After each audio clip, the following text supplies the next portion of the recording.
My name is Ryan Harp, and this is assignment number 2 in FTH 223, the Hammer Fire Pistol course. Today is August 24th of 2025. As you can see, we have a firearm in the workspace. So first step was making sure that the workspace was free of any live ammunition. Next, we need to visually and physically inspect the firearm to make sure that it is safe. So we've already got the ammunition source removed, and we've got the slide lock back, but still we're going to cycle the slide several times, watching for anything to eject. Going to visually and then physically inspect the chamber and the magazine well, and then again we're going to visually and physically inspect the chamber and magazine well and ensure that we are clear and free of any live ammunition. Today's assignment is a 3-part assignment. For part number 1, we're going to be performing a complete disassembly and detailed strip of the firearm. And then for part number 2, we're going to randomly select 6 parts. We're going to name those parts, and we're going to state what would happen if those parts malfunctioned or failed. And then for part 3, we're going to go through a functions check, addressing all 8 steps of the cycle of operation. We have the complete pistol disassembled, everything taken apart. We used a random number generator and the numrich parts list to generate 6 random parts. So the first one that we've came up with is number 10, which is going to be our ejector. So that is our ejector right there. So after the round is extracted, the slide goes back, empty casing, presses on that metal protrusion, and ejects the cartridge. On the B6, a broken ejector can cause the failure to eject. It can also contribute to a failure to fire, because the way that this ejector housing works is it forces the the trigger bar down, which allows the release of the sear. So it contributes to more than just the failure to eject. This malfunction is not necessarily a danger to the operator, and the reason being is if the round just fails to eject, will get hung up. It's not going to cause a double feed or have 2 rounds forcing into a barrel. So there's really no danger to the operator on a failure to eject. So the second part that we came up with is part number 56, which is the firing pin stop. So this right here is the firing pin stop, and what it does is it keeps the firing pin and the firing pin spring in the housing. So a failure of this component is going to cause a failure to fire, and this is potentially dangerous to the operator. So if that part breaks out or falls loose, this firing pin is held under spring pressure, and it's going to orient back towards the operator. So if the operator is not wearing safety glasses, can take that into the eye. Still, it could hit in the face anywhere and cause some damage to the operator. So our third part is the extractor pin. So this is our extractor. This is the pin, if you can see it, the pin that holds that in place. So that extractor pin is responsible for keeping the extractor seated into the slide of the firearm under spring pressure. So if this pin fails, falls out, breaks, gets damaged, the biggest malfunction that we're going to have is going to be a failure to extract. So while it's not inherently dangerous, a failure to extract will cause the feed lip will likely pick up the next round and jam that into the back of the other casing. You can have primer blowouts, things like that, if the wrong part of the slide impacts that primer. So that could be potentially dangerous to the operator. So in our fourth part is going to be number 18, which is our hammer pin. So this hammer pin right here is the actual hammer pin that holds the strut in for number 18.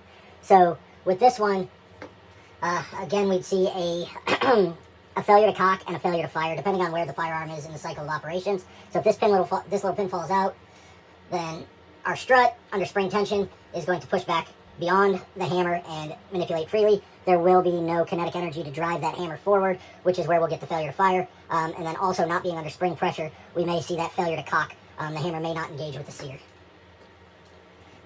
And then our fifth portion is our sear spring, or our fifth part rather, is our sear spring. So the sear spring right here keeps the sear under spring pressure. So as the slide drives back, the trigger bar will push onto it and will cause it to engage with the hammer. So if this sear spring breaks, we have nothing that is going to force it to interact with the hammer, and we're going to have a runaway gun. That's going to be very dangerous. A sear failure is one of the most dangerous things that can happen with a firearm, and if we end up with a runaway gun, the only way to stop it would be to remove that feed source. So a runaway gun is truly a failure to cock, so that is going to be our malfunction on that one. And then our sixth and final part is going to be our recoil spring. So the recoil spring and the recoil guide rod are part of the barrel assembly and the recoil spring assembly.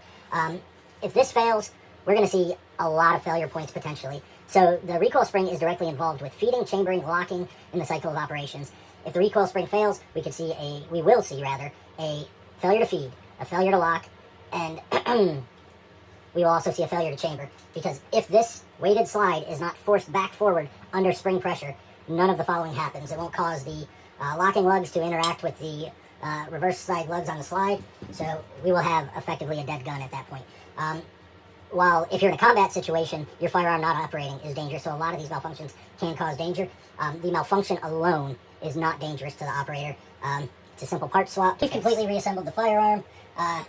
First things first is we need to go ahead and ensure that the firearm and the workspace is clear and free of any ammunition. I do have my box of snap caps here, no live ammunition in that. Both feed sources are empty, and we've got the firearm clear. We visually and physically inspect the chamber, look away, do it again, and we're satisfied that our workspace is safe. So the first step in our functions check is going to be a completely dry functions check. To do so, first thing we're going to do is we're going to test the safety. Now with the safety on, we should be able to pull the trigger. Nothing happens. Nothing happens with the hammer. Nothing happens with the trigger.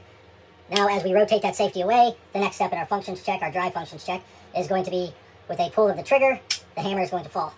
So that would then ignite the primer, strike the firing pin, ignite the primer, force the barrel to unlock, at which point in time the extraction phase would start. So when the firearm begins the extraction phase, it moves back to ejection and begins cocking the firearm again for the next cycle of action, or cycle of operations. So to fully describe the cycle of operations, we're going to load some snap caps into a magazine. Now with snap caps loaded into the magazine, we can perform a dummy or snap cap functions check and describe what is happening in the firearm. At this point in time, we have kind of cycled through our cocking phase, and we are now about to begin the feeding phase. So to feed, there's feed lips on the bottom of the slide that will pick up that first round off the top of the magazine. It will then force that round into the chamber, and simultaneously the barrel will lock. The locking surfaces will engage with the locking surfaces on the slide and lock the barrel. At that point in time, we are cocked and ready to fire. So the trigger is pulled, the hammer falls forward, striking the primer.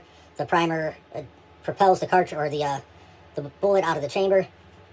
The slide then, under recoil, begins to cycle back. As soon as that recoil pressure causes the slide to break, we begin our unlocking phase. So during unlocking and extracting, the extractor grabs the rim of the round and begins to remove it from the barrel. And then it makes contact with the ejector and ejects, simultaneously cocking the firearm to be able to start the cycle of operations again. So just that quick, we've went through feeding, chambering, and locking, move into firing, fire, unlock, extract, eject, and then again, feeding, chambering, locking, fire, unlocks, extracts, ejects, and remove the feed source, and we have a safe weapon. Resources for today's assignment were from the Numrich Gun Part Corporation website. We went on to the CZ Auto Pistol parts list, and we pulled that and used it for the assignment.